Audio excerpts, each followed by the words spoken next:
chicos, vamos a continuar con lo que es hipertensión arterial, ¿no? Es la hipertensión esencial de la que estamos hablando. Entonces, hemos dicho que la hipertensión es elevación de la presión arterial a más de 140/90. Sin embargo, no hay una línea divisoria que separe la hipertensión de la normotensión. En algunos casos, o en alguna literatura van a escuchar que cuanto más baja es menor la morbimortalidad, ¿no? Pero tampoco eso es muy cierto. Tampoco se le puede bajar una presión a que el paciente sea hipotenso. Por ejemplo, los pacientes ancianos les hace más daño la hipotensión que la hipertensión. Entonces, al final, lo que tratamos no son las cifras, lo que tratamos es al paciente con toda su comorbilidad.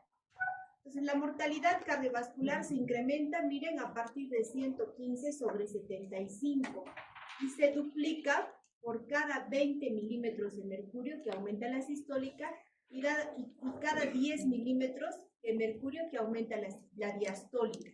Entonces, si aumenta en 20 y aumenta en 10, ya estamos diciéndole a ese paciente que tiene el doble de riesgo de hacer un evento cardiovascular.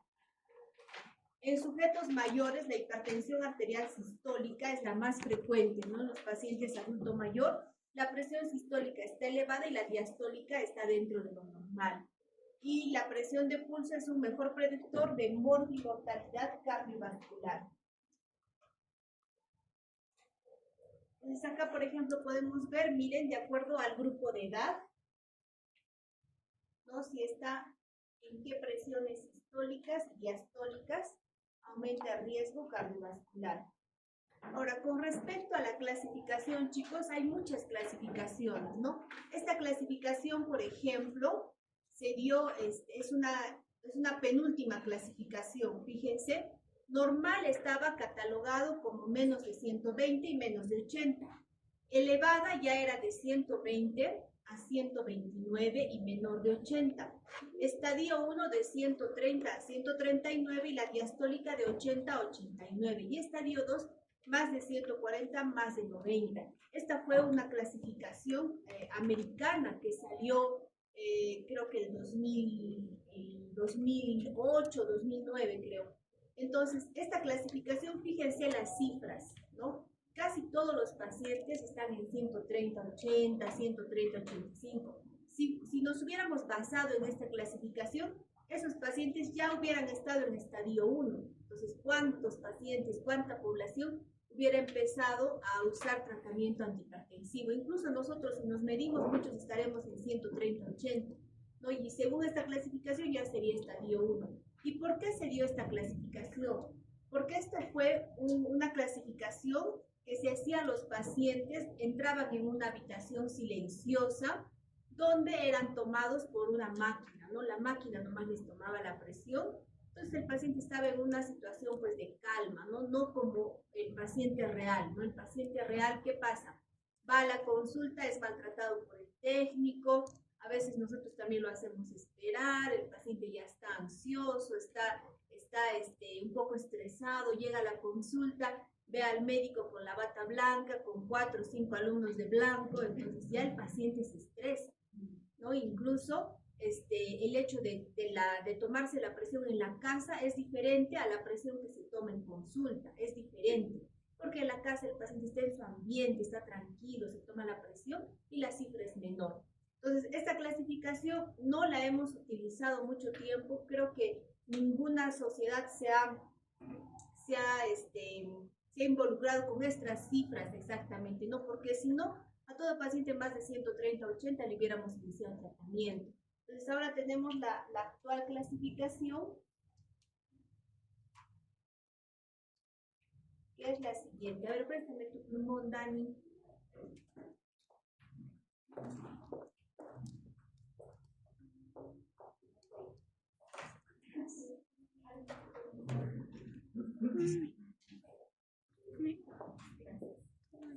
Entonces, esta clasificación, como les digo, miren, no, esta no, esta vamos a ver.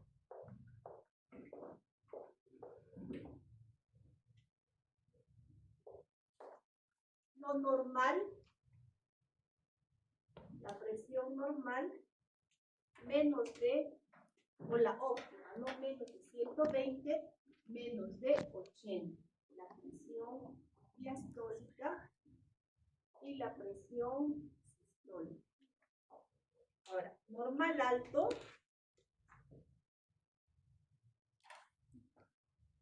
de 120 a 139 y de 80 a 89. Ese es normal alto.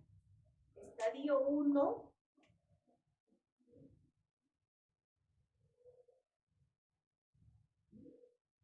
de 140 a 159 y de 90 a 99. Y estadio 2, esta es la última clasificación, la que vamos a usar, ¿no? Más de 160, más de 100. Anteriormente, chicos, se clasificaba en estadio 2, estadio 3. Estadio 2 era de 160 a 179, de 100 a 109, y estadio 3 era más de 180, más de 110. ¿Y por qué se modifica estas clasificaciones? No es para que el examen sea más fácil, no. Esta clasificación, ¿por qué se hace? Porque se ha visto que los pacientes que ya tienen más de 160, más de 100, tienen el mismo riesgo de hacer todas las complicaciones que los que tienen más de 180, más de 110. Entonces, ¿para qué clasificar en dos grupos si los pacientes tienen el mismo riesgo de hacer una complicación por cardiopatía hipertensiva o un evento cardiovascular? Entonces, cuando ustedes están en la consulta, chicos, aprendan, ya les he dicho que practiquen a medir la presión arterial y vean en qué estadio están. Ahora, nosotros no tratamos la cifra. Por ejemplo, si yo tengo un paciente con 140, 90, ¿no? Que sería entre el estadio, entre el normal alto, y es un paciente que no tiene factores de riesgo, no es hipertenso, no es diabético, no es obeso, no es sedentario, no fuma, ¿no? Entonces, en él, por ejemplo, yo no le puedo empezar todavía tratamiento medicamentoso, tendré que decirle que baje la sal, que baje las carnes rojas, que baje de peso, que haga actividad física, ¿no? Veremos sus estilos de vida que sean modificables, y después de unos meses, si pese a eso no baja la presión, al contrario sube, recién puede empezar tratamiento medicamentoso. Pero ¿qué pasa si tengo un paciente con 140, 90 y el paciente es obeso, es fumador o el paciente es diabético? Entonces, ahí sí, pues yo tengo que empezar a tratar al paciente, ¿no? Entonces, el tratamiento, chicos, debe ser individualizado. Debemos ver la edad del paciente, el sexo del paciente, hasta la raza del paciente. Tenemos que ver toda la comorbilidad, ¿no? Si tiene comorbilidad o no. Entonces, el tratamiento siempre tiene que ser individualizado, de acuerdo a toda la comorbilidad del paciente.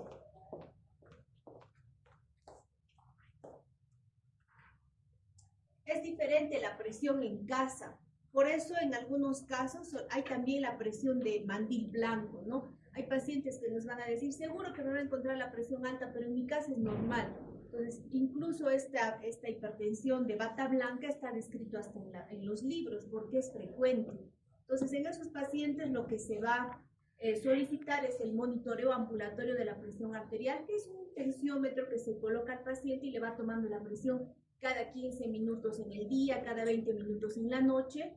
Luego vemos en el software cómo ha ido su presión durante 24 horas, ¿no? Mientras el paciente realiza sus actividades cotidianas. Entonces, esto es importante porque nos va a dar una cifra más cercana a las cifras reales. Puede haber también hipertensión enmascarada, ¿no? Por ejemplo, pacientes que justo el día que vienen a consulta están normotensos, pero en la casa hacen picos de presión arterial. Entonces, en todos ellos está indicado el monitoreo ambulatorio de la presión arterial.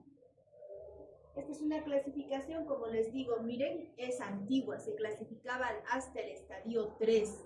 Pero, como ya les vuelvo a mencionar, el riesgo de hacer un evento cardiovascular es igual desde el estadio 2. Entonces, no tenemos por qué dividir a esa población.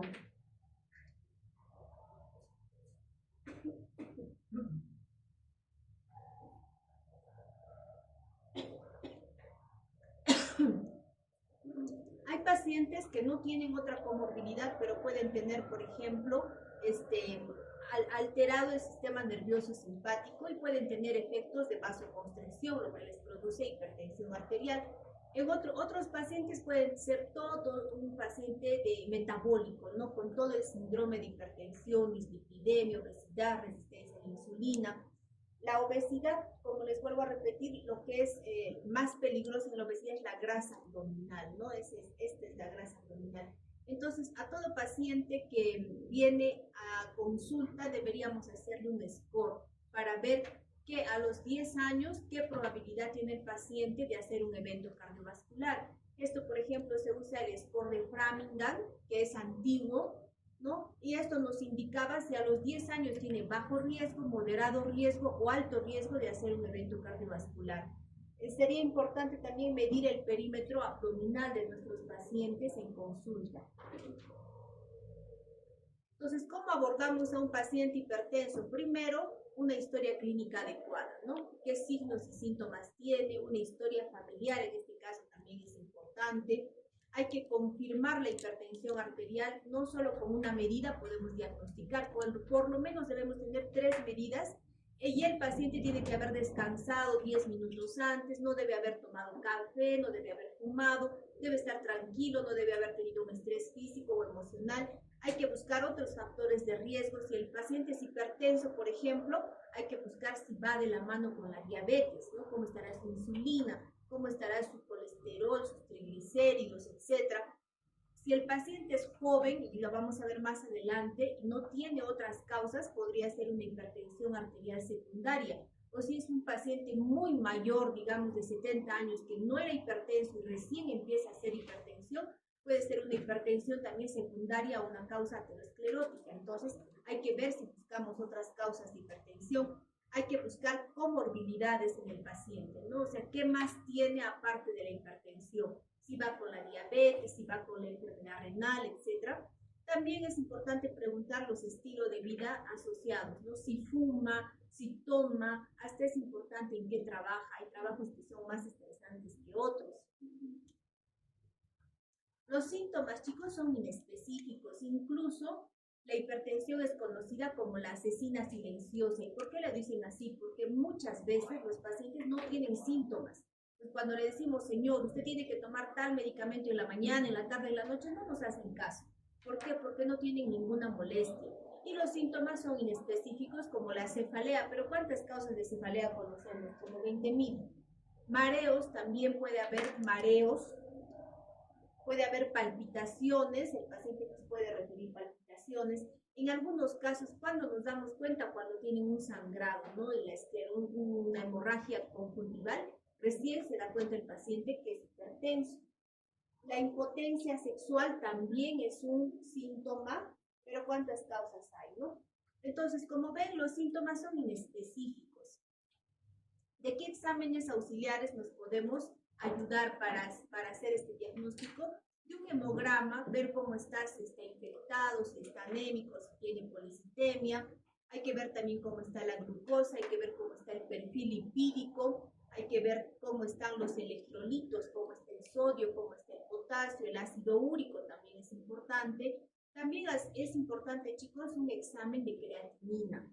Si un paciente es hipertenso de una causa, por ejemplo, secundaria, de una causa renal, que es la más frecuente entre las causas de hipertensión secundaria, el paciente que recién debuta ya tendrá una creatinina alterada, ¿no? Que no es lo normal. Porque si es un paciente con hipertensión esencial, la creatinina se va a ir elevando, pero en mucho tiempo. Entonces, si ya tenemos una elevación de la creatinina, también nos debe indicar que la causa puede ser una hipertensión secundaria.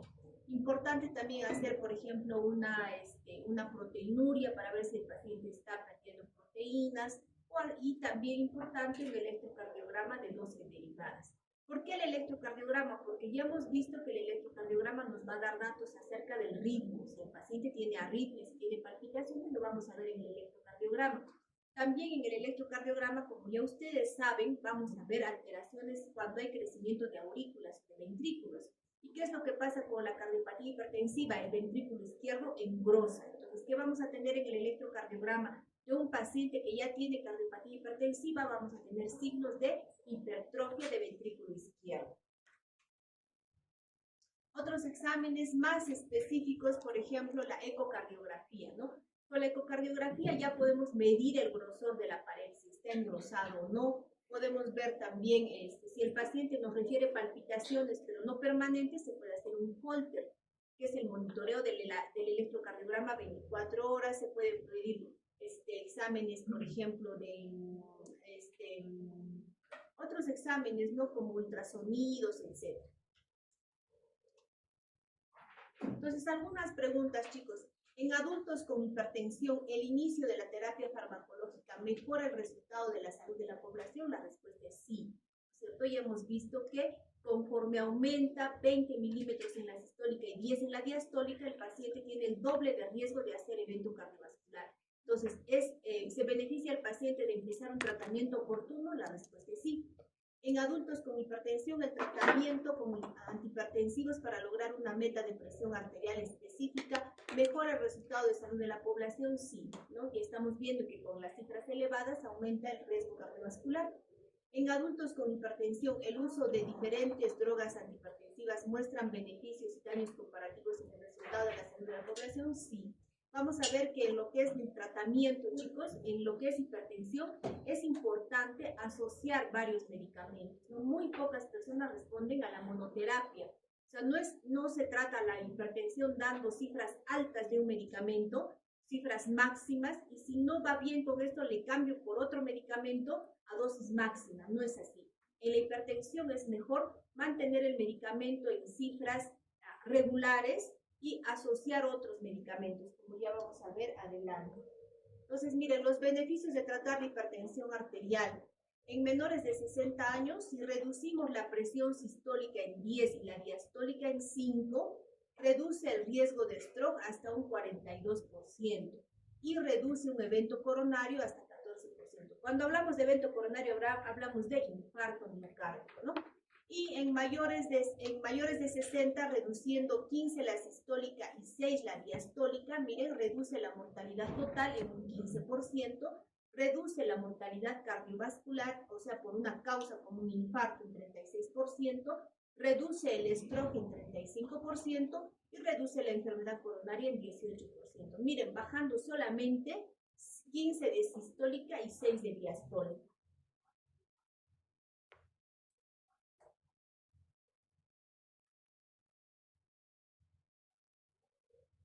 Entonces, como vemos, debemos tener una intervención temprana, ¿no? En la historia natural de la hipertensión, antes de que se desarrolle el daño de órgano blanco. Cuando hablamos de órgano blanco, hablamos de corazón, cerebro y riñón. Es importante manejar las cifras antes de que el paciente ya tenga daño de estos órganos.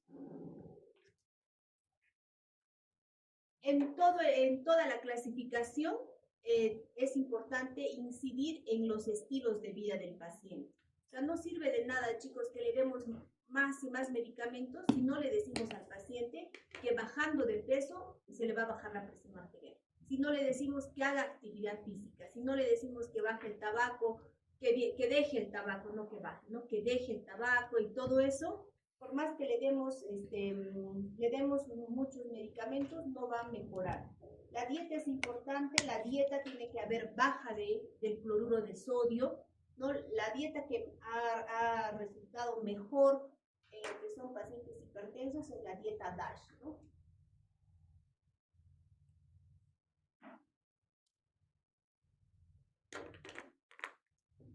Pues todos estos son los factores que debemos ver: la edad, el sexo, el colesterol, los triglicéridos, el índice de masa corporal. Hay que ver también tenemos que ver qué factores de riesgo tiene el paciente para ver qué grado de complicación va a tener, ¿no? Por ejemplo, acá, este es un score donde podemos ver, de acuerdo a la presión arterial, si no tiene factores de riesgo. Miren, con una hipertensión en estadio 2, moderado riesgo. En cambio, si ya tiene 1 o 2 factores de riesgo, en estadio 1 ya tiene moderado riesgo. Y si ya tiene más de 2 factores de riesgo, incluso una hipertensión normal alta, ya tiene moderado riesgo. Entonces, ahí es donde hay que incidir que el tratamiento debe ser individualizado de acuerdo a los factores de riesgo y a la comorbilidad del paciente.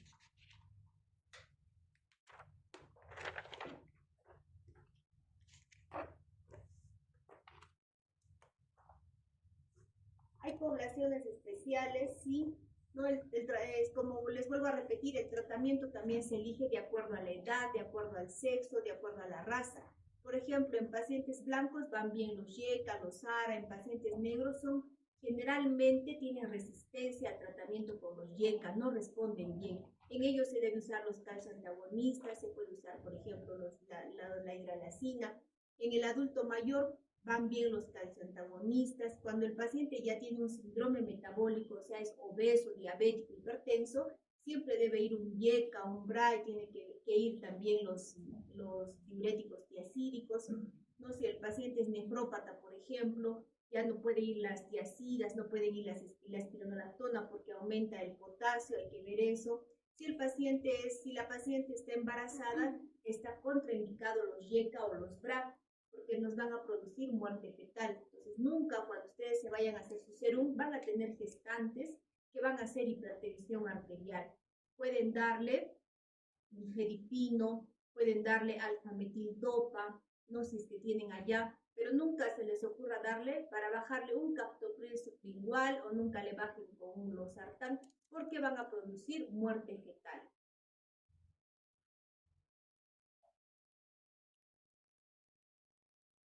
La terapia combinada es la que se recomienda en la hipertensión arterial. ¿Qué quiere decir? Como estamos viendo, la hipertensión se va a producir por varios mecanismos. Entonces, lo importante es bloquear esos mecanismos y no darle solamente a uno de ellos, ¿no? Entonces, se recomienda dosis baja de cada droga porque tiene menos efectos adversos, mejora el cumplimiento y se logra el objetivo más rápido para reducir la presión arterial. Hay que evitar estar probando drogas en monoterapia. ¿Qué quiere decir? Que si no responde, digamos, al enalapril de 20 miligramos cada 12, no le voy a pasar a un valsartán de 160 cada 12, ¿no? No hay que hacer eso, sino al enalapril le puedo sumar una tiacida, le puedo sumar un beta bloqueador, le puedo sumar un calcio antagonista y así regulando la presión. Para todos con elevaciones de 20 milímetros de sistólica y 2 de diastólica por encima de lo normal, ¿no? A todos hay que darle terapia combinada. Y para pacientes con múltiples factores de riesgo, ejemplo, pacientes con cardiopatía isquémica, con diabetes, enfermedad renal, tienen que recibir terapia combinada. En población general que no sea raza negra, incluyendo aquellos pacientes diabéticos, el tratamiento debe incluir una tiacida, ¿no? Como la hidroclorotiacida, bloqueadores de calcio, YECA o ARA. En falla cardíaca también se puede usar lo que son los diuréticos, como ya hemos visto, y no se recomienda los beta bloqueadores como tratamiento inicial.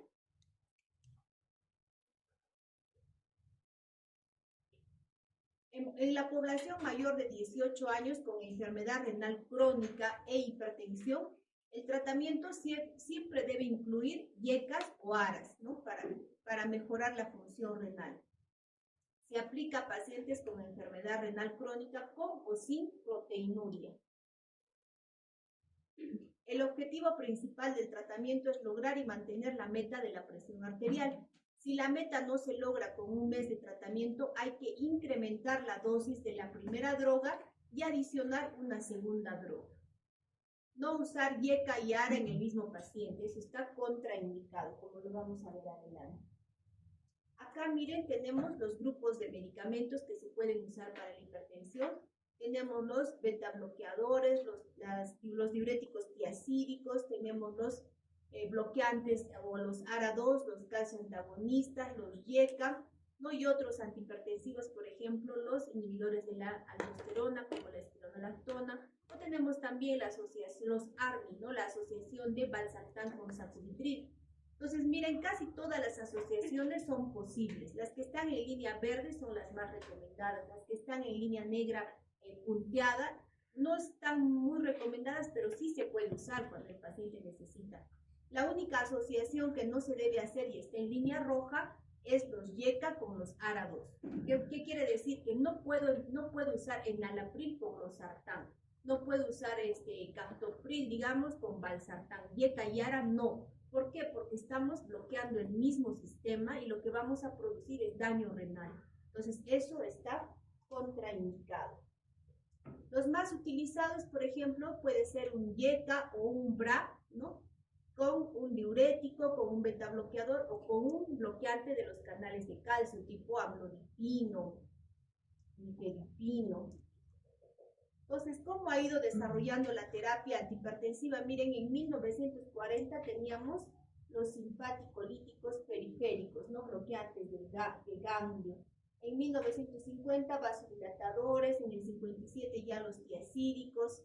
Los betabloqueadores, miren, se descubrieron en los 70, en los 80, lo que son nuevas combinaciones, ¿no?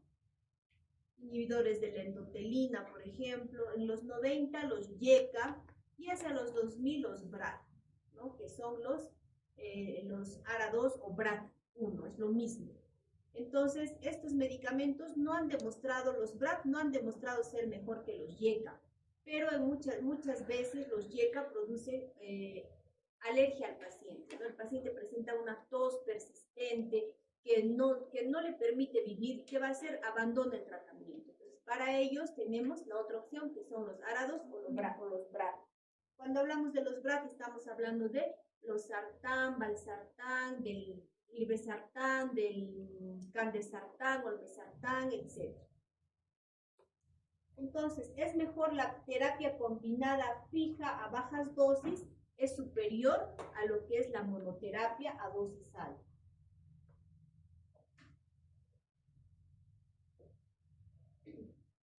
Entonces, chicos, importante primero hacer prevención en lo que es hipertensión, ¿no? No dejemos que el paciente llegue ya a hacer daño de órgano blanco, porque cuando ya hay daño de órgano blanco cambia todo el nivel de vida del paciente, y seguro que le vamos a dar así a la hipertensión si estudiamos este tema, ¿no?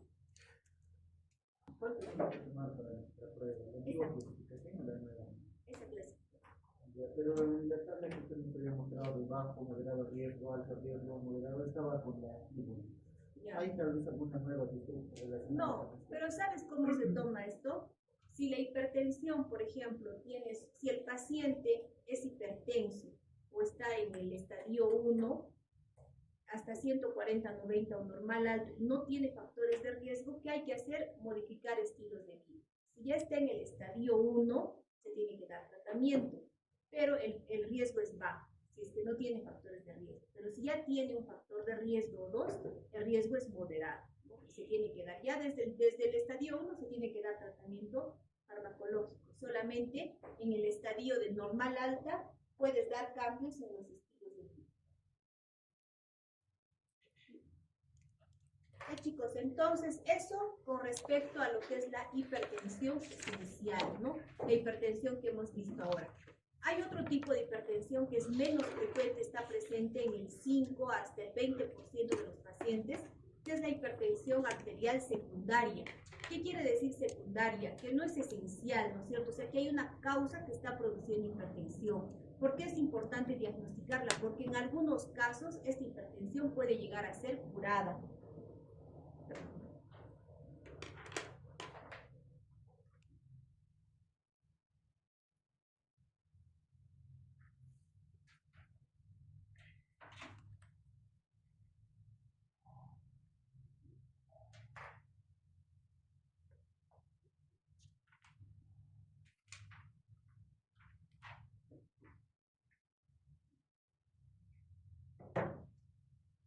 Entonces, la hipertensión secundaria, tenemos la causa más frecuente, es la hipertensión parenquimal de causa renal, ¿no? O renal de causa parenquimal, del 1 al 2%.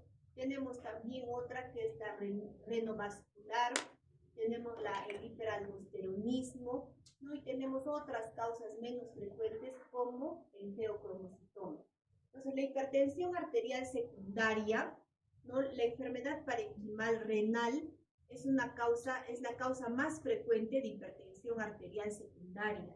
Pero lamentablemente, como es parenquimal, está afectando el mismo parénquima del riñón y el tratamiento que va a ser el trasplante renal. No hay otras posibilidades para el paciente.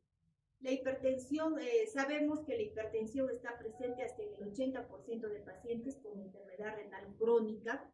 La hipertensión es más severa en enfermedades glomerulares que en enfermedades intersticiales. ¿Y qué nos orientaría a pensar, por ejemplo, que el paciente es hipertenso de causa secundaria, de causa renal, que al momento de hacer el diagnóstico ya el paciente presente una proteinuria significativa o mayor de 1 gramo, ¿no? O tenga un sedimento patológico? Eso ya nos está diciendo, ¿no? Nos está guiando a que la causa pueda ser secundaria. Entonces, la hipertensión de causa renal, de causa renovascular, epidemiológicamente está entre el 1 y el 2% de toda la población, ¿no? Es poco. Es potencialmente curable porque estamos hablando de una obstrucción de la arteria renal. Entonces, el principal mecanismo, ¿cuál va a ser? La activación del sistema renina-angiotensina-aldosterona. ¿Y cómo se sabe esto? Tenemos a este científico Goldblatt, ¿no? Goldblatt, que hizo pinzamiento de las arterias renales en perros y vio que al pinzar la arteria renal, el perro secretaba mayor cantidad de renina. Entonces, esto hacía que se active el sistema renina-angiotensina-aldosterona y por tanto hacían hipertensión. Entonces, ahí se ha comprobado que hay una causa secundaria, ¿no? Que es la obstrucción de las arterias renales que nos pueden hacer hipertensión secundaria. Entonces, la hipertensión puede ser, por ejemplo, cuando el paciente tiene 2 riñones y los 2 están obstruidos, o cuando tiene 2 riñones y uno de ellos está obstruido, o también puede ser que el paciente sea monorreno, un solo riñón y esté obstruido. Entonces, en este caso se va a dar la isquemia renal, ¿no? Al estar obstruida la arteria renal, aumenta la renina, angiotensina, aldosterona, aumenta la presión arterial, aumenta lo que son, porque es vasoconstrictor la aldosterona, aumenta la resistencia vascular periférica, hay más retención de sodio. ¿Esto qué hace? Aumenta, ¿no? Primero el gasto cardíaco. Entonces, sabemos que aumento del gasto cardíaco más aumento de la resistencia vascular periférica tiene que aumentar la presión arterial. Entonces, en lo que es la hipertensión renovascular, chicos, vamos a tener dos grupos de pacientes. El grupo, la causa puede ser aterosclerótica y la otra causa puede ser una displasia fibromuscular. Tenemos estos dos tipos, ¿no? La aterosclerótica es la más frecuente porque ya sabemos que es la enfermedad más común, ¿no? Se presenta hasta en el 70-80% de los casos, generalmente en varones mayores de 50 años. La lesión se va a presentar a 2 centímetros, son proximales al riñón, y 50% progresa a una oclusión total. Y el otro grupo de pacientes es la displasia fibromuscular.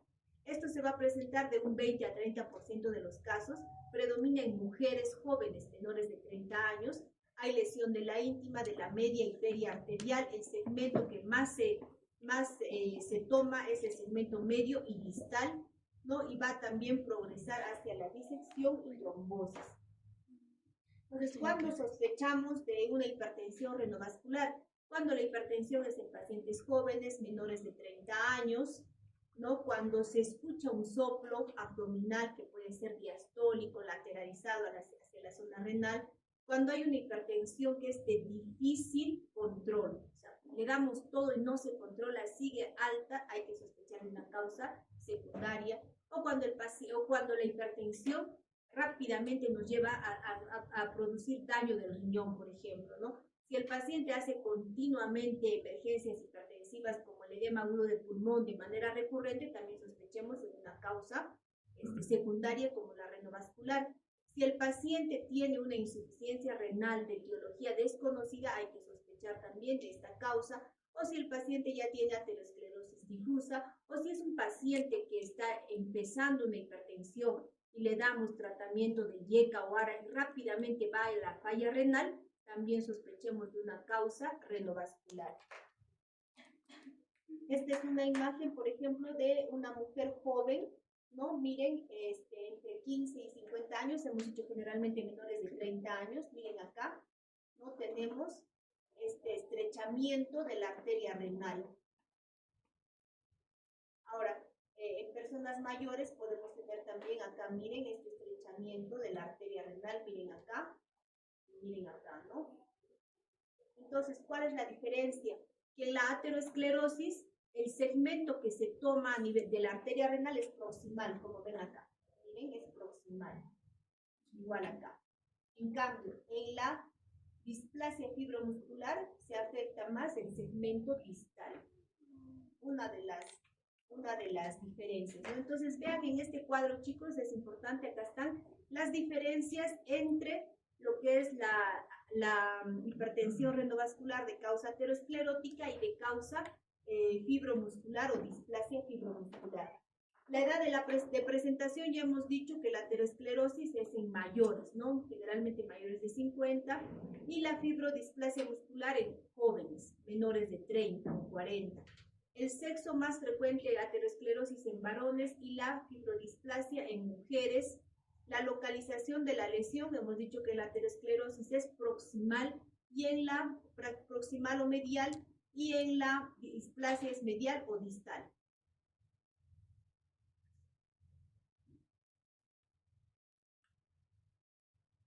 Ahora, si la causa de la hipertensión renovascular es aterosclerótica, ya hemos dicho que el endotelio es el mismo desde la cabeza hasta los pies. Entonces, si hay aterosclerosis a nivel de las arterias renales, también debe haber a nivel de las arterias cerebrales, de las cardíacas, ¿no? Incluso de las extremidades inferiores. Entonces, esto va a ser ya un proceso difuso. Este paciente ya no se va a beneficiar de lo que es la revascularización. Porque ¿para qué abrimos la arteria renal si igual tiene igual en el cerebro, igual tiene en el corazón? ¿Qué lo va a matar al paciente? Un infarto cerebral, o lo va a matar un infarto miocárdico, o va a ser una enfermedad arterial periférica, ¿no? Son hipertensos, generalmente tienen falla renal crónica, son diabéticos mayores de 65, tienen enfermedad coronaria. Si le preguntamos bien, el paciente también seguro que tiene síntomas de enfermedad vascular periférica. Entonces, ¿qué hacemos con el paciente si estamos sospechando de una hipertensión secundaria de causa renovascular? El primer examen que se debe solicitar, chicos, es el radiorenograma con test de captopril. ¿No? Este es un examen que se hace es un examen con sustancias nucleares, ¿no? Lo que vamos a hacer, primero sensibilizamos al paciente con dosis altas de captopril, y luego se va a pasar esta sustancia, ¿no? Y vamos a ver si el riñón capta la sustancia adecuadamente. Por ejemplo, acá estamos viendo, ¿no?, que este riñón derecho capta adecuadamente, pero el izquierdo no capta. Entonces, ahí ya podemos, esto no nos va a dar un diagnóstico 100% seguro, pero nos va a indicar, ¿no?, nos va a guiar a qué riñón es el que puede tener esta causa renovascular. Otros exámenes, por ejemplo, es el ecodoppler, pero el ecodoppler es difícil en esta zona renal porque por el tejido celular subcutáneo, ¿no? Muchos pacientes pues tienen mayor grasa y es difícil que se pueda ver si está estrecha la arteria renal. Otro examen es, por ejemplo, la angioresonancia, ¿no? Pero la angioresonancia tiene la dificultad de que no va a haber lesiones distales. Generalmente ve mejor lo que son las lesiones proximales. Y la angiotomografía. La angiotomografía sí ve lesiones distales. ¿Cuál es la desventaja de la angiotomografía? Que al paciente le vamos a pasar sustancias de contraste que son nefrotóxicas. Entonces, hay que pensar bien a qué paciente le vamos a pedir este examen. Por ejemplo, yo les pongo un caso. Si es un paciente varón de 80 años que recién ha empezado hipertensión, ¿cuál es la causa más probable de ese paciente? Que sea aterosclerosis, ¿no es cierto? Y si tiene aterosclerosis en las arterias renales, debe tener en el cerebro, debe tener en el corazón, ¿no? En todo el cuerpo, en las zonas más específicas. Entonces, ¿para qué le voy a hacer yo este examen al paciente? Le voy a poner un stent a esa arteria. Ya no, pues no, porque la aterosclerosis es un proceso difuso. Entonces, ¿qué hay que hacer con este paciente hipertenso mayor? Darle tratamiento medicamentoso, controlar adecuadamente su presión, controlar su perfil lipídico, etc. Pero si es una mujer joven, de menor de 30 años, que además no tiene otras comorbilidades, ¿por qué le voy a dar tratamiento de por vida a esa paciente para hipertensión, sí podemos hacer un estudio y la causa puede ser renovascular, puede ser una fibrodisplasia muscular, y en este caso sí la paciente se va a beneficiar de un tratamiento de reperfusión. Entonces, en ese caso sí puedo pedir una angiotomografía. ¿Por qué? Porque esta paciente puede recibir ese tratamiento que le va a curar. Entonces, ¿en quiénes pedimos estos exámenes? En el paciente que va a ser sometido a un tratamiento de reperfusión. Entonces, miren, por ejemplo, acá este es un examen, una angiografía. Entonces, acá se puede ver, por ejemplo, una displasia fibromuscular, ¿no? Entonces, ¿qué va a pasar con esa paciente? Nosotros vamos a someterla a esa paciente a un examen a un tratamiento de reperfusión. O sea, van a entrar por la arteria renal y van a ver, ¿no?, dónde está obstruido, se coloca un stent, así como en el infarto cerebral, en el infarto miocárdico, y van a volver a reperfundir esa arteria. Entonces, esa paciente se va a curar, ya no va a necesitar tratamiento.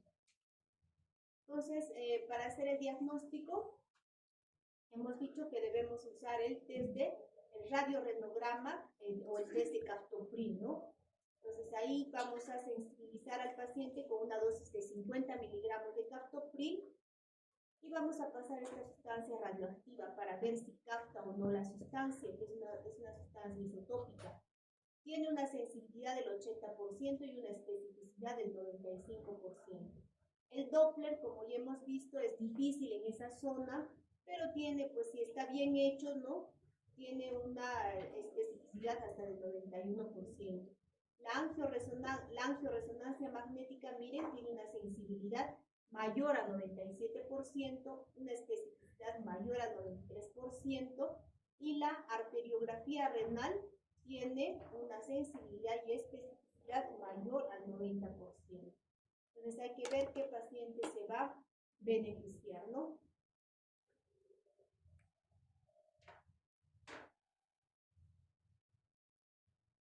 Ahora, si el paciente, si no está en una zona donde se pueda colocar un stent, ¿qué se tiene que hacer? Se tiene que hacer un bypass, ¿no? Igual que en el corazón se puede hacer, miren, un bypass aortorenal, ¿no? O sea, se hace un puente hacia la aorta para que vuelva a reperfundirse. ¿Cuál es la piedra angular del tratamiento para la estenosis de la arteria renal? El tratamiento medicamentoso, ¿no? Ahora, hay otras causas que van a producir también hipertensión arterial secundaria, no solamente las renovasculares, sino, por ejemplo, tenemos el hiperaldosteronismo. Va a haber retención de sodio, en pacientes que tengan retención de sodio, hipertensión, que tengan hipocalemia, o sea, un potasio bajo. Primero hay que ver si tiene hipocalemia, hay que preguntar si el paciente usa diuréticos, ¿no? Porque cuando usan diuréticos, chicos, sea hidroclorotiazida, furosemida, no solamente jala agua, sino jala también potasio, entonces el paciente puede hacer hipocalemia. O si el paciente ha estado con diarrea, con vómitos, que se pierde potasio. Entonces, esa es una causa de las más frecuentes de hipocalemia. Pero si el paciente no usa diuréticos, no ha estado con diarrea, con vómitos y le encontramos una hipocalemia, podemos pensar que la causa puede ser un hiperaldosteronismo, ¿no? El hiperaldosteronismo vamos a sospechar en pacientes hipertensos que tengan una marcada hipocalemia, es decir, que el potasio esté en menos de 3.5 miliequivalentes por litro, ¿no? Y que no esté pues asociado a este uso de diuréticos. Es una hipertensión refractaria al tratamiento, o sea, por más que le damos 3 drogas, el paciente sigue hipertenso. Tienen también intolerancia a la glucosa, son pacientes en los que podemos pensar, ¿no?, esta causa de hiperaldosteronismo que puede ser un aldosteroma. Entonces, miren, el adenoma o este tumor de la glándula suprarrenal puede ser, como vemos acá, puede ser único, que esté afectando una de las glándulas, o también puede haber una hiperplasia de la glándula suprarrenal, ¿no?, que puede ser bilateral. Entonces, en este caso, por ejemplo, si vemos este adenoma, no puede ser tratado quirúrgicamente. Se saca el adenoma y el paciente puede ser curado. Pero ¿qué pasa si el paciente tiene hiperplasia bilateral de las glándulas suprarrenales? No se puede sacar las dos glándulas suprarrenales, eso es incompatible con la vida. O sea, el paciente no viviría sin las glándulas suprarrenales. Entonces, si es hiperplasia, ¿qué tenemos que hacer? Tratamiento medicamentoso, ¿no? La causa no es curable. Pero si es un adenoma, como vemos acá, va sacando, se va a poder curar, ¿no?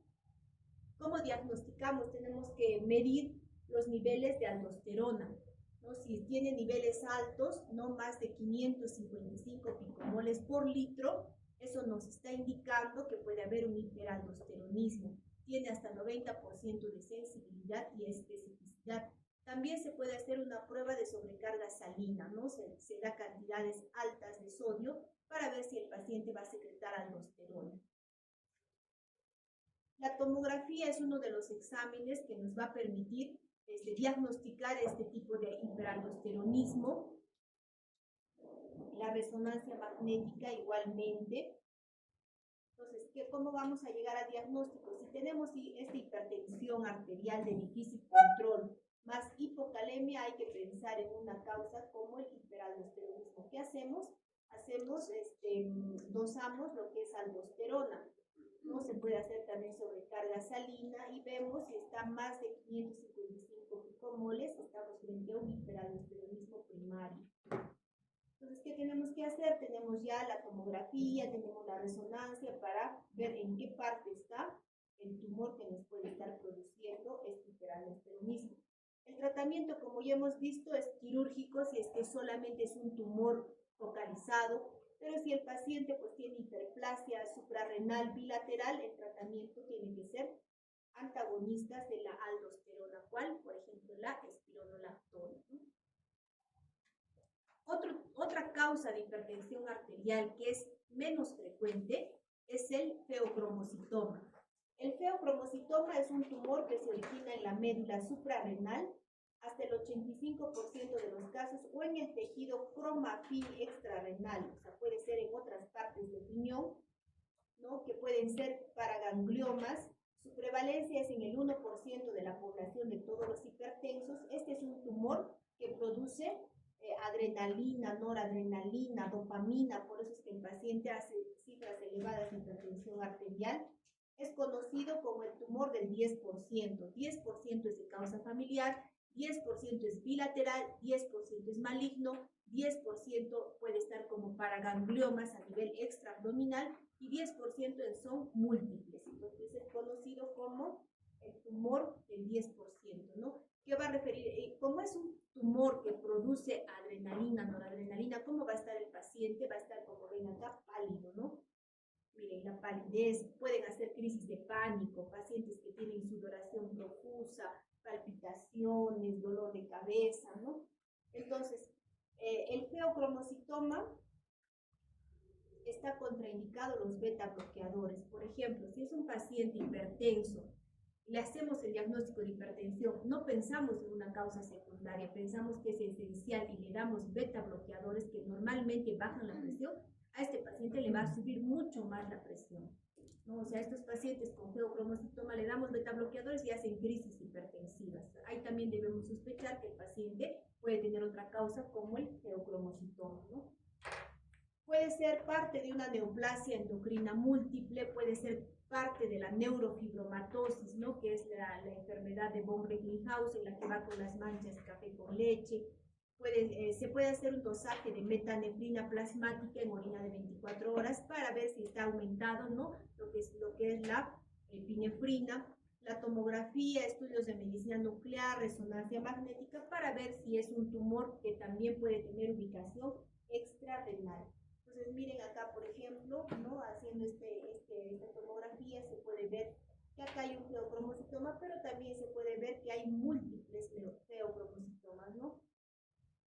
El tratamiento no se debe usar beta bloqueadores solos. Ya hemos visto que con los beta bloqueadores la presión va a subir más. Entonces, esa también nos debe hacer sospechar de un feocromocitoma.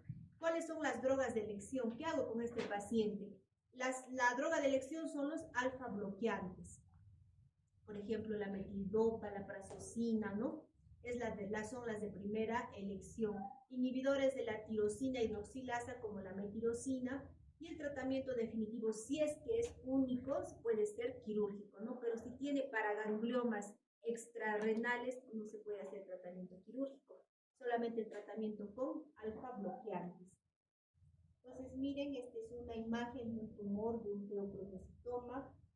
Y con eso terminamos lo que son la hipertensiva, donde está habiendo daño de órgano blanco, o sea, daño de riñón, de cerebro, de corazón. O puede ser una urgencia hipertensiva que va con cifras elevadas, pero no hay daño de órgano blanco. Entonces, eso debemos aprender a diagnosticar, a diferenciar, porque el tratamiento va a ser diferente.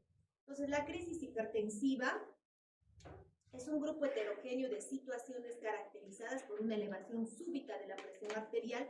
No hay una cifra exacta que nos diga está en crisis hipertensiva. Hay pacientes, por ejemplo, gestantes, ¿no? Que son mujeres jóvenes que toda la vida han tenido presiones de 160 y pueden hacernos una crisis hipertensiva con 130/90 o 140/90. Pero sin embargo, si es un paciente ya hipertenso, ¿no? Las cifras que nos están indicando una crisis hipertensiva generalmente son mayores de 220 la sistólica y de 120 la diastólica, ¿no? Pero como les vuelvo a repetir, no hay una cifra exacta. Se puede dar por alteración funcional o estructural del órgano diana y la mayoría de veces resulta de un tratamiento inadecuado. ¿Qué pasa? El paciente es hipertenso, ¿no? Lo vemos en cardiología y le damos 5 drogas al día. Va al mes, va donde el médico general y le dice, uy, estás tomando muchos medicamentos, ya no tomes esto, solo quédate con 2. Entonces, ¿qué va a pasar? El paciente en un tiempo va a hacer una crisis hipertensiva. Otra es que el paciente se canse de tomar, lamentablemente, como asociamos medicamentos, el paciente se olvida o se cansa de tomar 5 o 6 pastillas al día y abandona el tratamiento o solo toma lo que él cree importante. Entonces hacen crisis hipertensiva. Por eso es que los laboratorios que piensan en todo, menos en el bolsillo del paciente, han creado o sea, es una sola pastillita, pero tiene 2, 3 medicamentos. Por ejemplo, ya viene asociado lo que es el ARA2 con su diurético, incluso viene asociado con su calcio antagonista. Entonces, ¿qué nos está asegurando esto? Que el paciente con una pastilla al día va a estar controlado, ¿no? En cambio, los medicamentos que vienen así sueltos, hay que decirle uno a las 7 de la mañana, otro 11 de la mañana, otro 5 de la tarde, otro 10 de la noche, 2 acá, 3 acá. Lo mareamos al paciente, ¿no? Entonces, por eso es que los laboratorios piensan en la comodidad del paciente y pues van creando un solo comprimido donde ya tienen todo el tratamiento. El único problema es el costo. A veces el paciente de la emoción te dice, no, sí, recéteme. Le recetas 1 mes, 2 meses y al tercer mes le falta para el medicamento. ¿Qué hace el paciente? Abandona el tratamiento. Entonces eso no nos conviene. Siempre hay que pensar que esta es una enfermedad que va a ser tratada toda su vida. Entonces hay que pensar también en la capacidad económica del paciente. Si yo le receto algo caro, ¿qué voy a hacer? Que mi paciente no cumpla, pues en 2 o 3 meses no va a cumplir, no le va a alcanzar. Pero si le receto algo genérico, algo que sé que va a poder comprar, pues por lo menos ya me aseguro que ese paciente va a tomar el tratamiento de por vida, ¿cierto? Entonces, y ahora hay pacientes que sí tienen un nivel económico y ellos dicen, no, yo sé que cuesta así, pero deme eso, yo lo puedo comprar. Entonces, ahí estamos bien.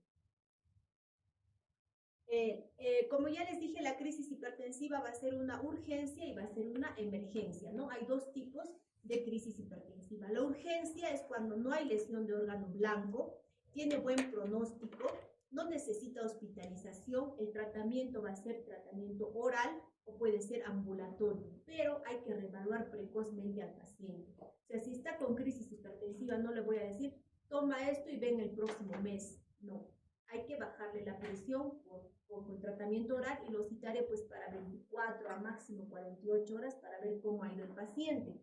O sea, una reevaluación precoz.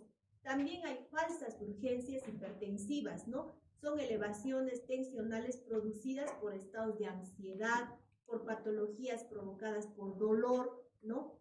No conllevan daño de órgano blanco, por lo general no necesitan un tratamiento específico, solamente descansa el paciente, toma su medicación habitual y cede, baja la presión arterial. Y la emergencia hipertensiva ya es esta crisis que va a tener lesión de órgano blanco. ¿Qué órgano? Corazón, riñón y cerebro. Entonces, la emergencia hipertensiva ya es una exacerbación de la presión arterial crónica, necesita una reducción inmediata y el tratamiento tiene que ser por vía endovenosa, vía parenteral, y el paciente debe estar monitoreado en una sala o en una sala de trauma shock o bien en UCI. No puede estar el paciente sentado ahí en observación normal, ¿no? Fíjense que digo reducción inmediata de la presión, pero no digo normalización. O sea, no digo, por ejemplo, si el paciente tiene, hemos dicho que las cifras van de 220 a 120. Si el paciente tiene una emergencia hipertensiva y está en 220 sobre 120, decimos reducción, o sea, reducción hasta del 25% de la presión arterial media, pero no normalización. O sea, yo no le voy a dar tratamiento hasta que baje a 120-80, porque voy a aumentar la zona de isquemia, ¿no? Entonces vamos a solamente reducir la presión, no normalizar. ¿Cuáles son estas emergencias hipertensivas? La encefalopatía hipertensiva. Dentro de todas las emergencias hipertensivas, chicos, la encefalopatía hipertensiva es la única que necesita una reducción rápida de la presión arterial. Otras, por ejemplo, la hipertensión maligna acelerada, la insuficiencia cardíaca, la disección aórtica, el infarto, la preeclampsia, la hipertensión severa intraoperatoria, la crisis hipercatecolaminérgicas, por ejemplo, en esos pacientes con hiperaldosteronismo, vamos a necesitar bajar, pero no normalizar la presión rápidamente. Por ejemplo, daño de órgano blanco, cuando vemos esto, fíjense, acá estamos viendo una imagen de un cerebro y esta imagen blanca es sangre. ¿Qué ha pasado con ese paciente? Está sangrando, está haciendo una hemorragia cerebral. Y acá vemos ya también una imagen oscura, negra, ¿no? Acá ya el paciente ha hecho una isquemia, se ha hecho un infarto cerebral. Las dos son emergencias hipertensivas. Ahora, el paciente también puede hacer esto, puede hacer un edema agudo de pulmón. ¿Por qué digo que este paciente está con edema? Fíjense los campos pulmonares, la redistribución del flujo en alas de mariposa, ¿no? Entonces acá hay un edema agudo de pulmón que también es una crisis, una emergencia hipertensiva. Ahora, acá ¿qué nos llama la atención? Fíjense, D2, D3 y ABF, que es la cara inferior o la cara diafragmática del corazón, que está viendo una elevación del segmento ST. Pues, ¿qué está haciendo este paciente? Está haciendo un infarto agudo de miocardio de cara inferior o diafragmática. ¿Qué arteria estará tapada?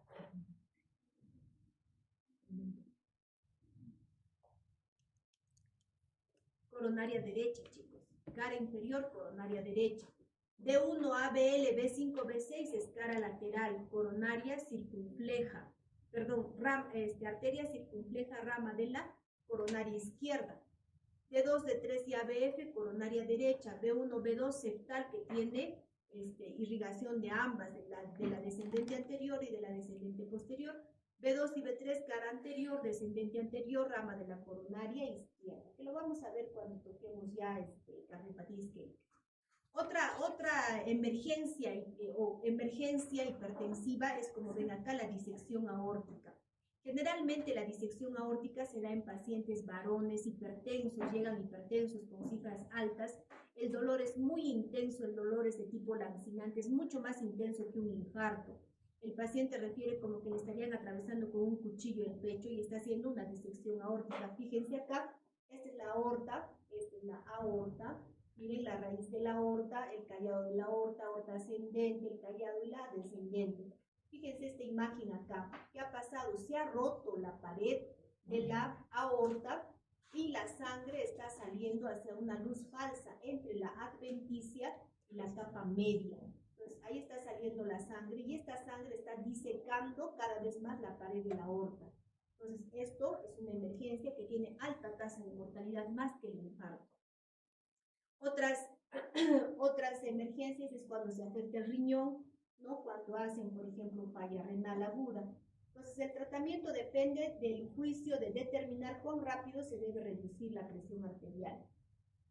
No hay evidencia de bajar rápidamente, ¿no? O sea, se tiene que bajar, pero no se tiene que normalizar.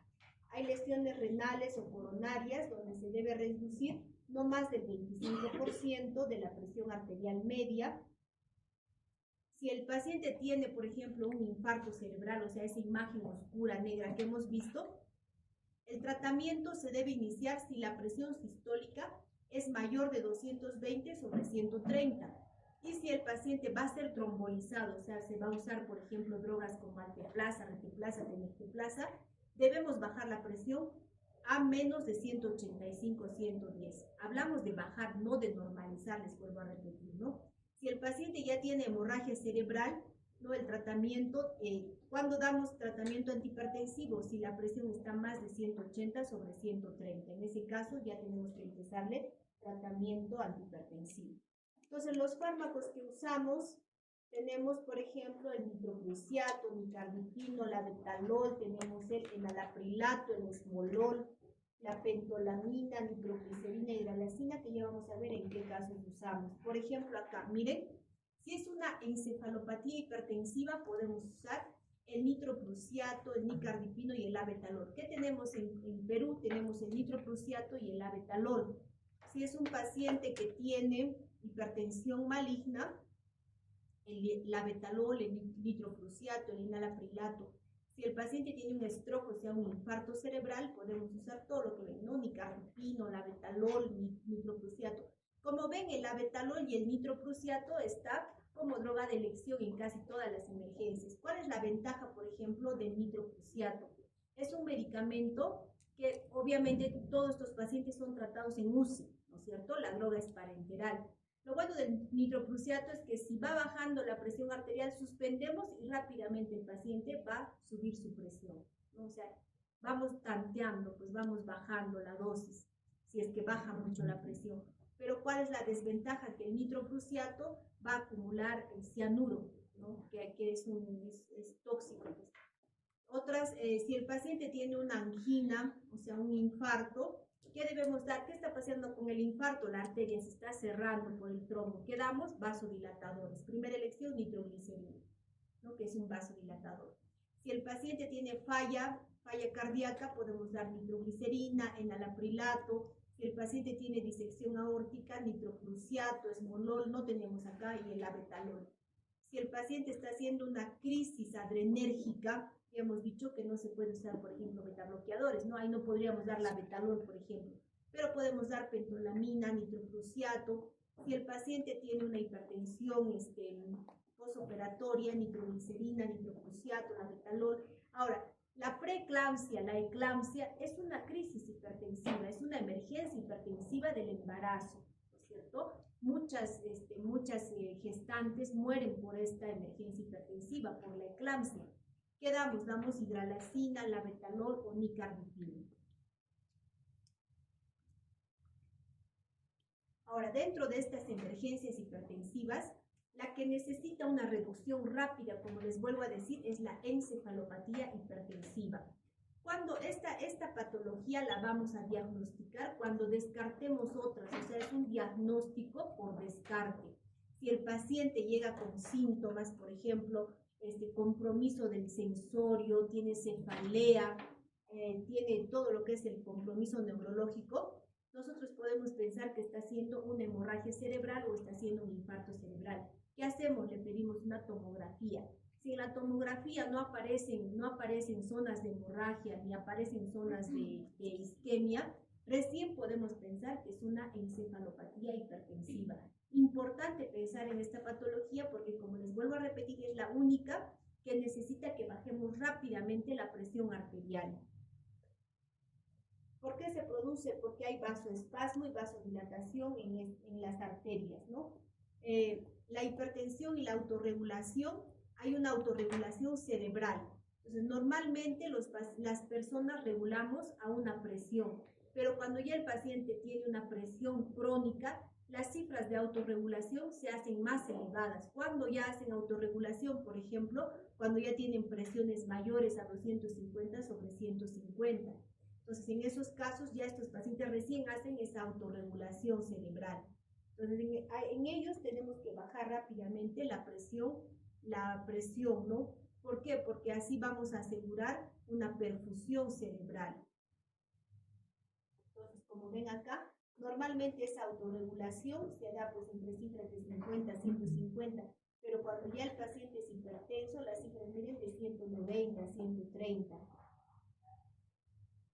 Ahora, ¿por qué no bajamos, por qué no normalizamos la presión? Porque, por ejemplo, si hay un infarto cerebral, ¿qué vamos a hacer? Si le bajamos rápidamente la presión a cifras normales, o sea, normalizamos la presión, va a aumentar la zona de isquemia. Por eso es que necesitamos mantenerlo, bajar 25% de la presión, pero no normalizarlo. Entonces, ¿qué pasa en la encefalopatía hipertensiva? Hay una alteración de la barrera hematoencefálica, hay ruptura de las vénulas, va a haber edema cerebral, hay cambios a nivel de los iones, de los neurotransmisores, por eso es que el paciente presenta trastorno del sensorio, presenta cambios neurológicos, ¿no? Entonces, en ellos sí necesitamos bajar la presión. Hay vasoconstricción simpática por descarga nerviosa simpática, ¿no? Ya hemos visto que el punto de autorregulación en estos pacientes es más alto, ¿no?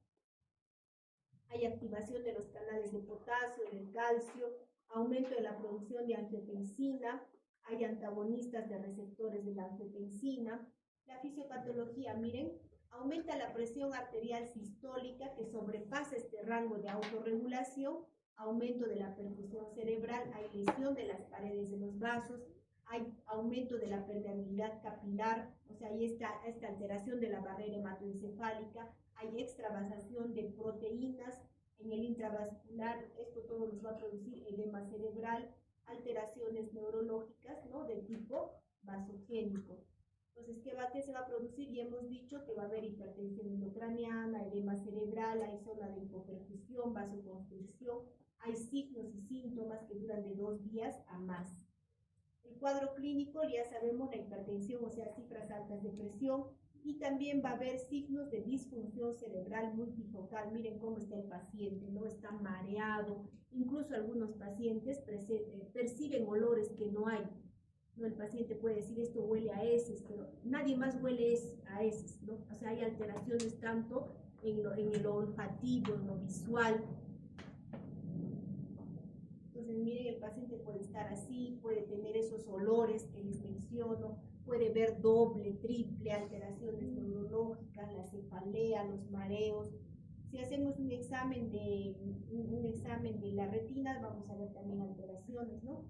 ¿Quiénes tienen estos factores de riesgo de hacer la encefalopatía hipertensiva? El hipertenso no tratado, el hipertenso que abandona el tratamiento, niños y jóvenes que tienen esta hipertensión de causa renal, parenquimal, renovascular, los pacientes que tienen feocromocitoma también pueden hacer esta encefalopatía hipertensiva, y también las mujeres que tienen preeclampsia, cuando están haciendo la emergencia que es la eclampsia, ¿no? Que le va a llevar a las convulsiones y a la muerte.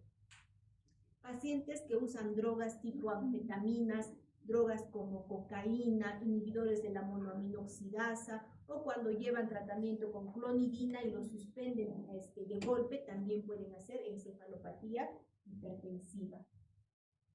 Entonces, miren, en una imagen, ¿no? De una resonancia podemos ver, por ejemplo, no hay una zona así de sangrado o no hay una zona de isquemia como en el infarto, en la hemorragia, pero ¿qué podemos ver? Podemos ver la sustancia blanca afectada, ¿no? Difusamente. El diagnóstico diferencial, ya hemos dicho que esta es una enfermedad que la vamos a diagnosticar por descarte, o sea, descartando otras causas. El DCB isquémico, el DCB hemorrágico, si descartamos un tumor cerebral, si descartamos una encefalitis, por ejemplo, por virus, o si no es una epilepsia, si no es una encefalitis por lupus, por uremia, no sé, es un diagnóstico de descarte. Cuando ya descartamos estas causas, pensamos en encefalopatía hipertensiva. ¿Cuál es el tratamiento? Una reducción rápida de la presión. Es la única que necesita una reducción rápida de la presión arterial. Entonces, esto con respecto a lo que es crisis hipertensiva. Entonces, chicos, el último tema que vamos a ver es de preeclampsia. Como estamos viendo, es una emergencia hipertensiva. Y con eso vamos a terminar los temas para el primer examen. Es el próximo miércoles, ¿no es cierto? Ya hemos quedado. No muevan la fecha porque luego se les acumula. Ya les expliqué.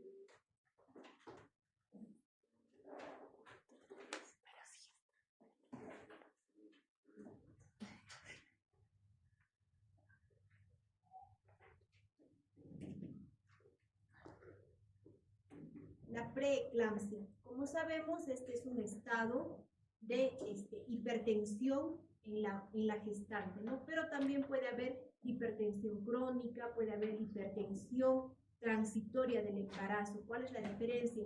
Que la preeclampsia va junto a lo que es la proteinuria significativa.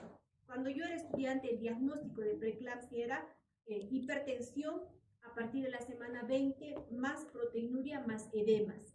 Ahora, edemas ya no es parte del diagnóstico, o sea, la paciente puede estar o no edematizada, ¿no? Ya no es, no es necesario, no es obligatorio que tenga esto.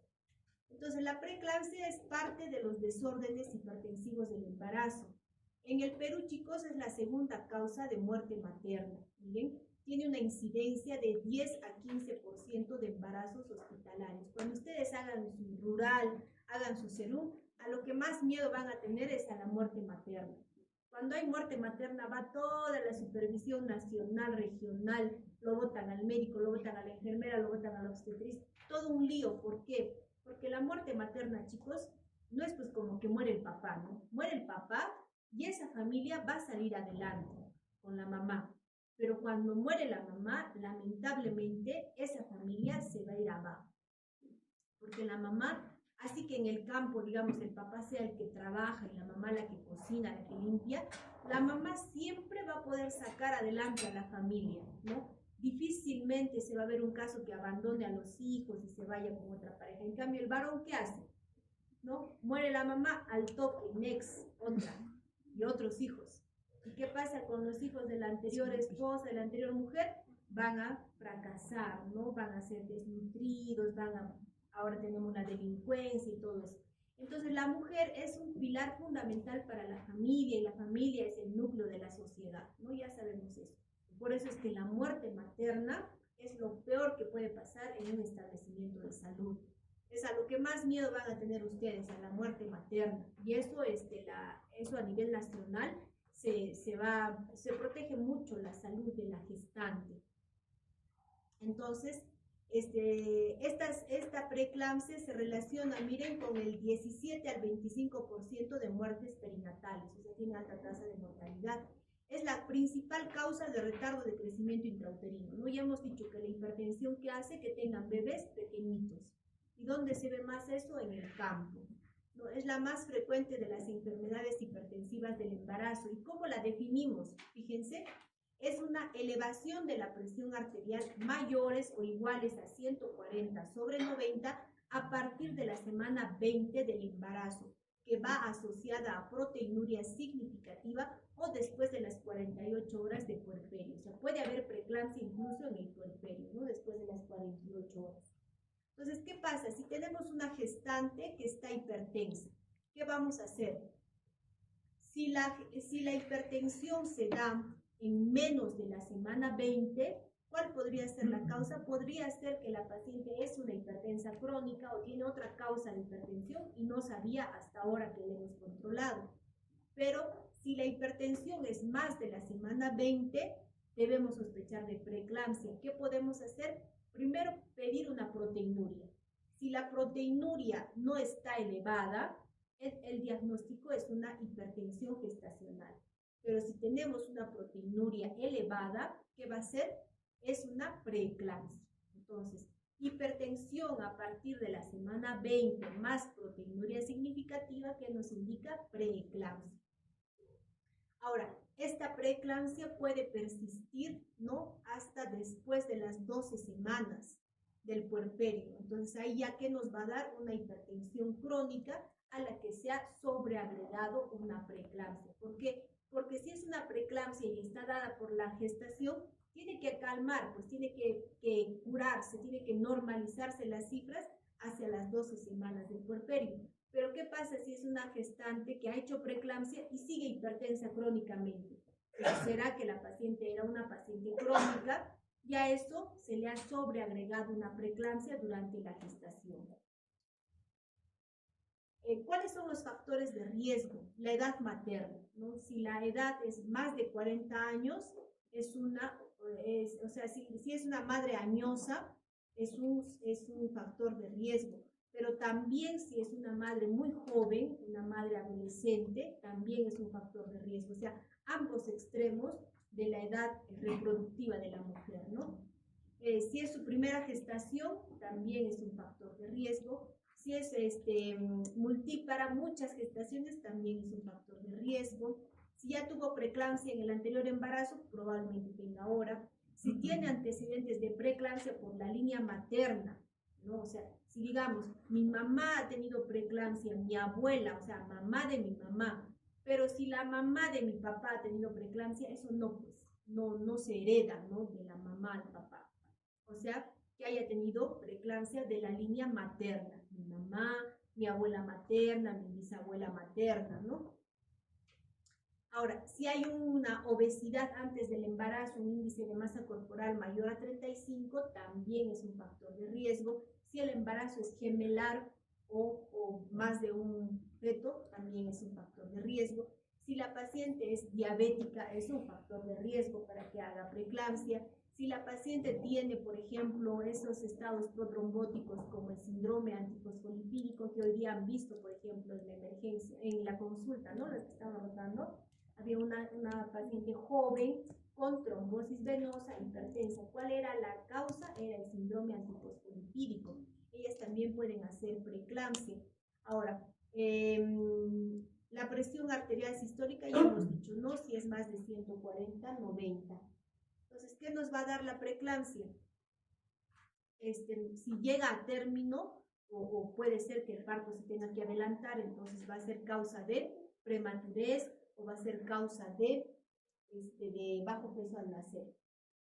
La etiología, no hay una causa exacta, no se ha determinado una causa exacta, pero lo más probable es que haya una invasión anormal de las arteriolas espirales por el citotrofoblasto, que resulta en una disfunción endotelial y en una reducción de la perfusión uteroplacentaria. Fíjense acá, miren, esta es una imagen donde el citotrofoblasto está siendo invadido adecuadamente por las arterias, por las arterias espirales. Pero miren acá, en la preeclampsia, este citotrofoblasto no es invadido adecuadamente por las arterias espirales. Entonces, ¿qué va a pasar? Hay disfunción endotelial. Y cuando hay disfunción endotelial, ¿qué pasa? Pasan más sustancias vasoconstrictoras, no pasan sustancias vasodilatadoras. Por eso es que la paciente hace la hipertensión arterial. Entonces va a haber afección, no hay una isquemia placentaria, pues no hay una afección de arterias espirales, deficiente aporte sanguíneo a la placenta, ¿no? Esto convierte al sistema placentario normal, que normalmente debe tener alto flujo y baja resistencia. Como hay disfunción endotelial, va a tener un sistema de bajo flujo y alta resistencia, que va a resultar en una isquemia placentaria, ¿no? Que va a producir todo el cuadro clínico que ya vamos a ver. Va a haber sustancias que son vasoconstrictoras, no son las que pasan, son las vasoconstrictoras. Entonces va a haber esta producción alterada de factores angiogénicos, niveles altos, por ejemplo, de endotelinas, niveles altos de todo lo que son sustancias vasoconstrictoras, ¿no? Que nos van a llevar a la disfunción endotelial. Miren, va a haber, cuando hay esta disfunción endotelial, bajan las sustancias vasodilatadoras, todas las prostaglandinas vasodilatadoras como la I2, el óxido nítrico, pasan en poca cantidad y aumentan las sustancias vasoconstrictoras, pasan más las sustancias vasoconstrictoras, aumenta la trombina, etc. Entonces va a haber también resistencia a la insulina, ¿no? Es característica del embarazo normal que se incrementa en la preeclampsia, lo que favorece el incremento de la actividad simpática o de la vasoconstricción. Hay cambios inmunológicos, ¿no? Hay una respuesta inmune materna al trofoblasto, lo que impide la remodelación trofoblástica. Hay factores genéticos, o sea, hay una clara predisposición genética. Por eso es que hay, de la línea materna, hay mujeres que hacen preeclampsia. Hay una reactividad vascular anormal, o sea, una respuesta incrementada a todas las hormonas presoras, especialmente la angiotensina 2, que sabemos que es vasoconstrictora. Todos los componentes del sistema renina están disminuidos en la preeclampsia. Hay inflamación y estrés oxidativo, va a haber niveles elevados de citoquinas inflamatorias, hay daño endotelial, hay un desbalance, no hay mayor concentración de sustancias vasoconstrictoras, hay una disminución de actividad de la óxido nítrico sintetasa que es vasodilatadora. Entonces, ¿qué va a afectar la preeclampsia? Afecta al corazón, ¿no? Va a afectar daños, órgano blanco, como ya sabemos, es una emergencia hipertensiva, ¿no? Va a haber daño a nivel del corazón, el gasto cardíaco puede estar normal o levemente disminuido, la presión capilar pulmonar está normal o baja, los volúmenes plasmáticos están disminuidos, por eso es que estas pacientes tienen hematocrito alto. Va a haber una distensibilidad vascular disminuida. En el riñón, ¿qué va a producir? Produce una disminución de la tasa de filtración glomerular y del flujo plasmático renal. Por eso es que la paciente presenta proteinuria, presenta elevación del ácido úrico, o sea, una hiperuricemia. En el cerebro, ¿qué va a presentar? La paciente presenta, en lo que es la eclampsia, presenta convulsiones, ¿no? Que está precedida por otros signos como la hiperreflexia, alteraciones en la visión, ¿no? Dicen las pacientes ven lucecitas de colores, tiene una cefalea severa. En casos fatales, ¿qué va a producir la preeclampsia? Sangrado del cerebro, una hemorragia cerebral. También va a presentar sangrado del hígado, el hígado llega a romperse, por eso es que las pacientes mueren con la eclampsia.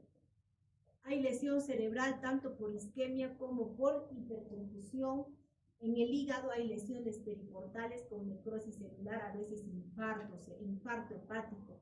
Hay hemorragias periportales, hematomas y hasta ruptura hepática. Por eso es que la paciente muere. El diagnóstico, ya hemos dicho, hipertensión más de 140/90, más proteinuria significativa que es mayor de 300 miligramos por día.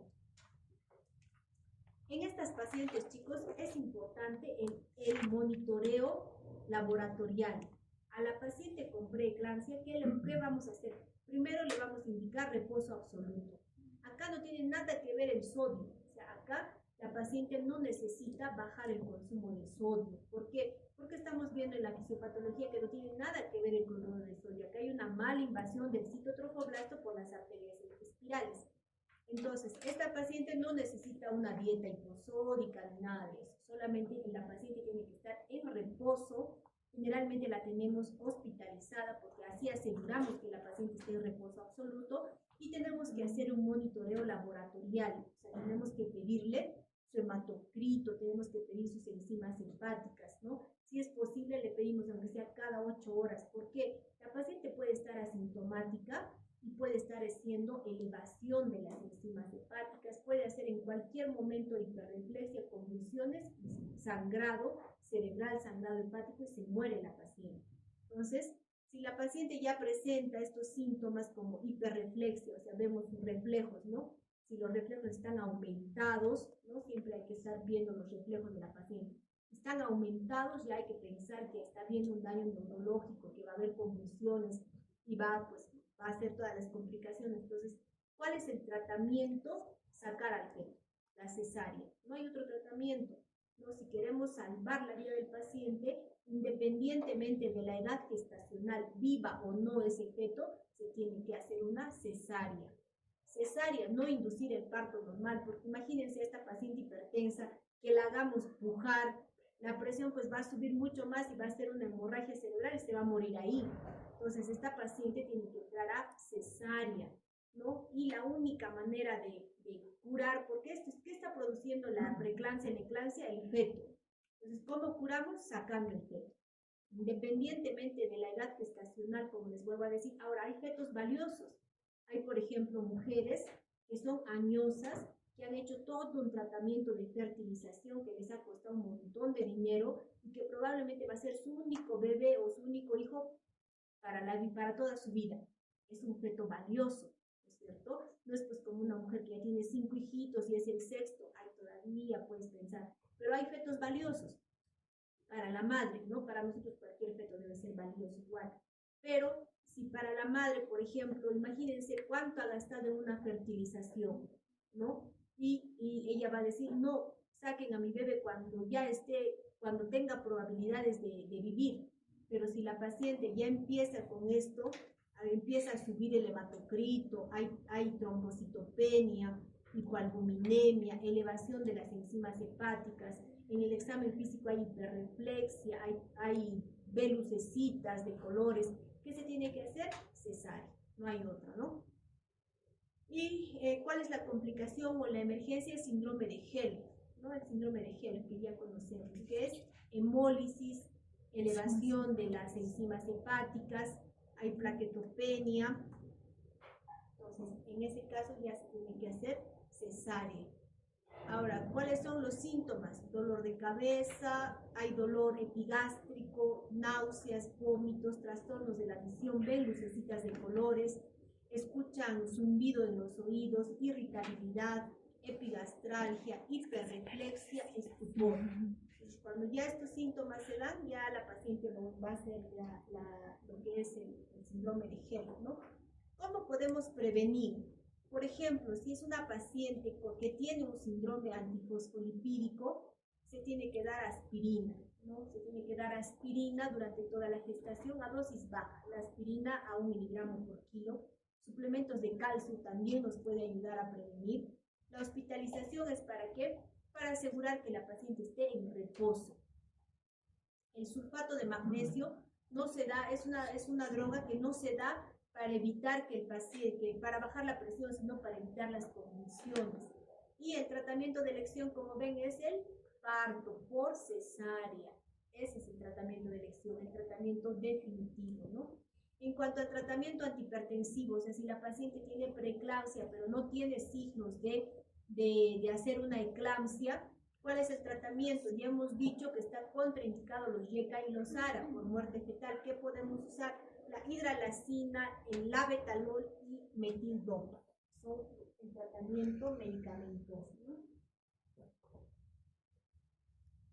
Entonces, chicos, es importante hacer este control. Generalmente la gestante es pues controlada por la obstetriz o por el ginecólogo, la ginecóloga. Siempre miren la presión arterial, ¿no? Hay que ver con qué presión está empezando. Imagínense que sea una paciente que maneja presiones de 90 a 60 y de pronto sube a 130 a 80.